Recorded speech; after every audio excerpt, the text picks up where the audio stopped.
Inalmahan ng ilang grupo at kabataan ang binitawang pahayag ni Senador Robin Padilla tungkol sa depression at ang pagtawag niyang weak o mahina sa mga kabataan ngayon. Sa isang social media post, sinabi naman ni Padilla na base sa datos at hindi lang opinyon ang kanyang pahayag. Saksi si Danotin Cunco. Marami ang napareact sa pahayag na ito ni Robin Padilla kahapon ng talakayan sa pinamumunuan niyang Committee on Public Information ng panukalang i-ban sa social media ang mga kabataan. Ang mga bata po ngayon, sad to say, huwag kayong magagalit sa akin. Ako, maraming batang magagalit siguro, pero pasensya na kayo.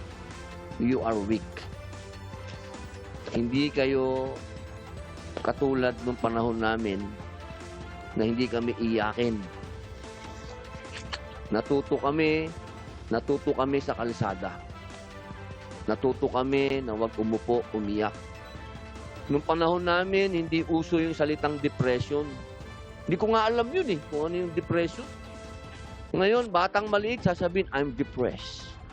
Nasabi niya ito matapos maungkat ang tungkol sa mga kaso ng self-harm sa mga kabataan dahil sa cyberbullying.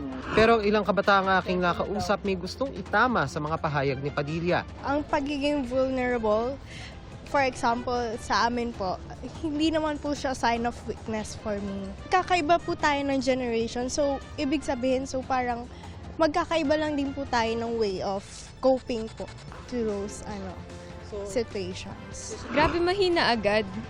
Siguro naman at that time before nung panahon nila hindi siya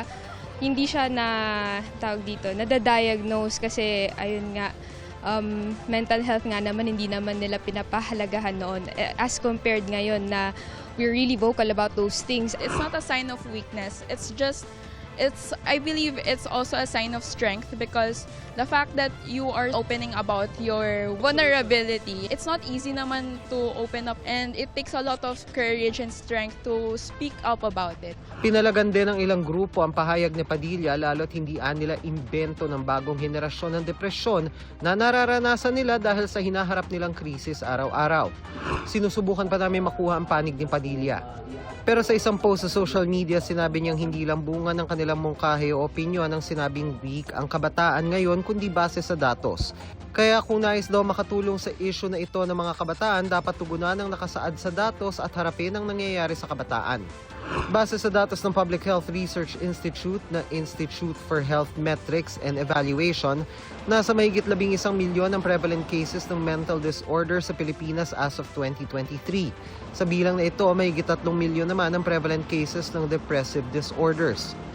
Sabi ng sociologist na si Ash Presto, maaaring makaranas ng depression ng kahit sino, anumang edad o estado sa buhay. At hindi yan dahil sa mahina sila. Minsan walang kontrol ang isang tao sa depression lalo kung dulot ito ng neurochemical imbalances o iba pang kondisyon sa katawan. Minsan ay may ambag din ang lipunan. Painting depression as weakness is also dangerous, especially because there are also some social aspects to depression. And sometimes we do also have young people who cannot be diagnosed even if they're depressed because there is actually just a lack of mental health infrastructure in the Philippines. Nakababahala raw ang komento ni Padilla kasi tila binabaliwala at minamaliit nito ang karanasan ng ilan.